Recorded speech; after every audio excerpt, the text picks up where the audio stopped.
Judges chapter 9.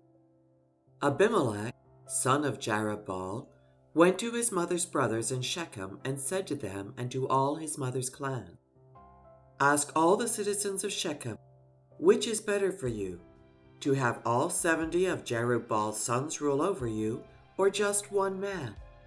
Remember, I am your flesh and blood." When the brothers repeated all this to the citizens of Shechem, they were inclined to follow Abimelech, for they said, "He is related to us." They gave him 70 shekels of silver from the temple of Baal-berith, and Abimelech used it to hire reckless scoundrels who became his followers. He went to his father's home in Ophrah, and on one stone murdered his 70 brothers, the sons of Jerubbaal. But Jotham, the youngest son of Jerubbaal, escaped by hiding. Then all the citizens of Shechem and Beth Milo gathered by the great tree at the pillar in Shechem to crown Abimelech as king. When Jotham was told about this, he climbed up on the top of Mount Gerizim and shouted to them, "Listen to me, citizens of Shechem, so that God may listen to you." One day the trees went out to anoint a king for themselves. They said to the olive tree, "Be our king." But the olive tree answered, "Should I give up my oil, by which both gods and humans are honored, to hold sway over the trees?" Next the trees said to the fig tree, "Come and be our king." But the fig tree replied, "Should I give up my fruit, so good and sweet, to hold sway over the trees?" Then the trees said to the vine, "Come and be our king." But the vine answered, "Should I give up my wine, which cheers both gods and humans, to hold sway over the trees?" Finally, all the trees said to the thorn bush, "Come and be our king." The thorn bush said to the trees, "If you really want to anoint me king over you, come and take refuge in my shade.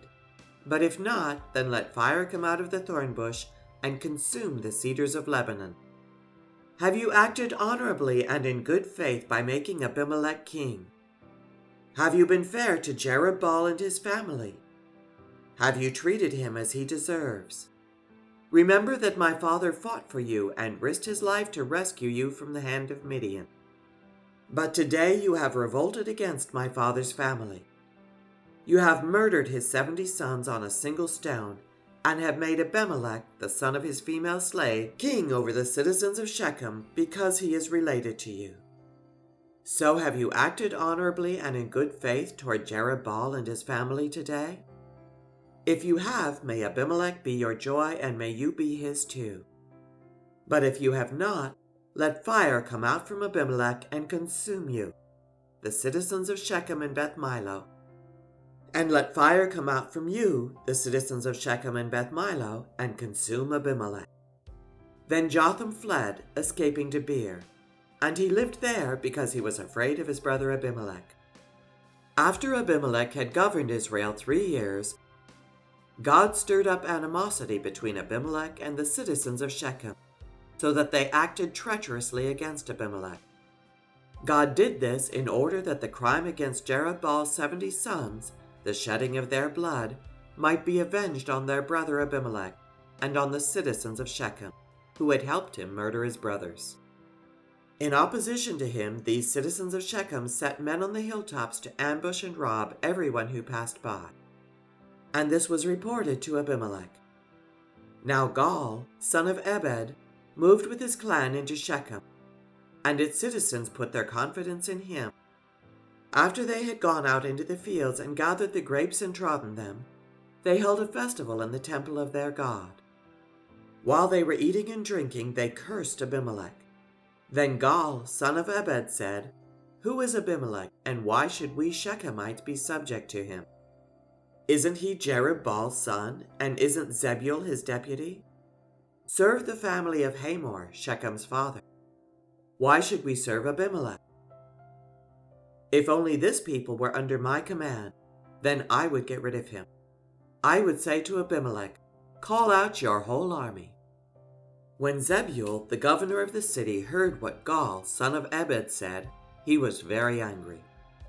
Under cover he sent messengers to Abimelech, saying, Gaal, son of Ebed, and his clan have come to Shechem and are stirring up the city against you. Now then, during the night you and your men should come and lie in wait in the fields. In the morning at sunrise, advance against the city. When Gaal and his men come out against you, seize the opportunity to attack them."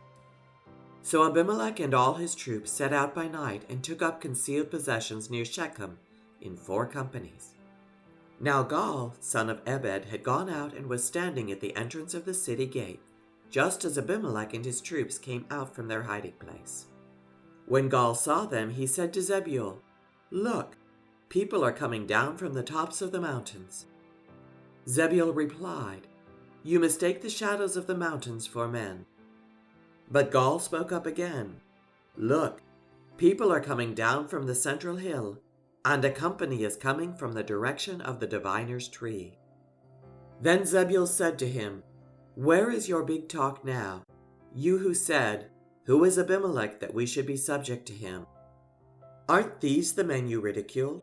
Go out and fight them." So Gaal led out the citizens of Shechem and fought Abimelech. Abimelech chased him all the way to the entrance of the gate, and many were killed as they fled.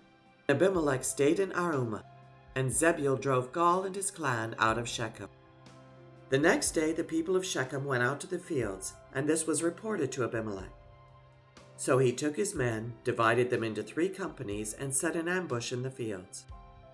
When he saw the people coming out of the city, he rose to attack them. Abimelech and the companies with him rushed forward to a position at the entrance of the city gate. Then 2 companies attacked those in the fields and struck them down.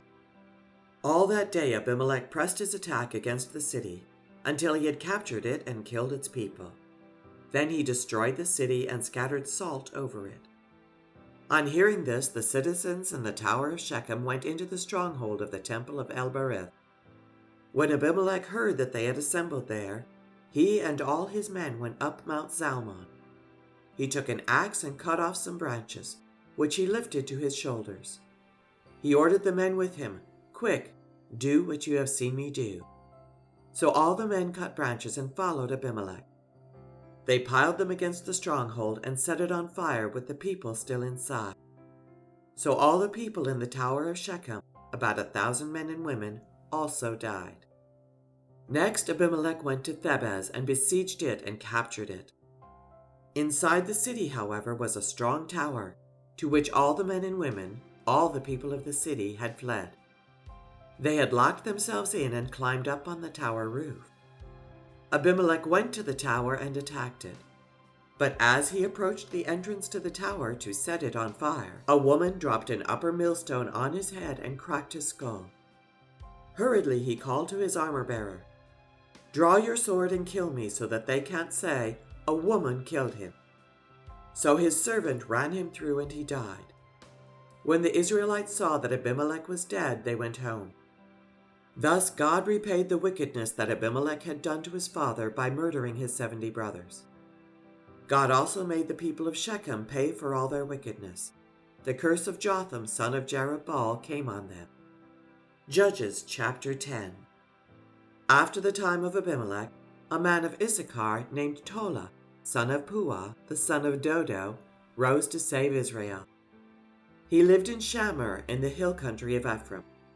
He led Israel 23 years. Then he died and was buried in Shamir. He was followed by Jair of Gilead, who led Israel 22 years. He had 30 sons who rode 30 donkeys. They controlled 30 towns in Gilead, which to this day are called Havoth Jair. When Jair died, he was buried in Kamon. Again the Israelites did evil in the eyes of the Lord.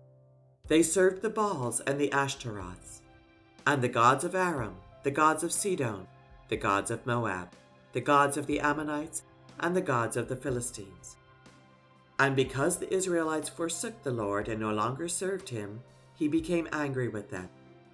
He sold them into the hands of the Philistines and the Ammonites, who that year shattered and crushed them. For 18 years they oppressed all the Israelites on the east side of the Jordan in Gilead, the land of the Amorites. The Ammonites also crossed the Jordan to fight against Judah, Benjamin, and Ephraim. Israel was in great distress. Then the Israelites cried out to the Lord, "We have sinned against you, forsaking our God and serving the Baals." The Lord replied, "When the Egyptians, the Amorites, the Ammonites, the Philistines, the Sidonians, and the Amalekites, and the Maonites oppressed you, and you cried to me for help, did I not save you from their hands? But you have forsaken me and served other gods, so I will no longer save you. Go and cry out to the gods you have chosen. Let them save you when you are in trouble." But the Israelites said to the Lord, "We have sinned. Do with us whatever you think best, but please rescue us now." Then they got rid of the foreign gods among them and served the Lord, and he could bear Israel's misery no longer. When the Ammonites were called to arms and camped in Gilead, the Israelites assembled and camped at Mizpah. The leaders of the people of Gilead said to each other, "Whoever will take the lead in attacking the Ammonites will be head over all who live in Gilead."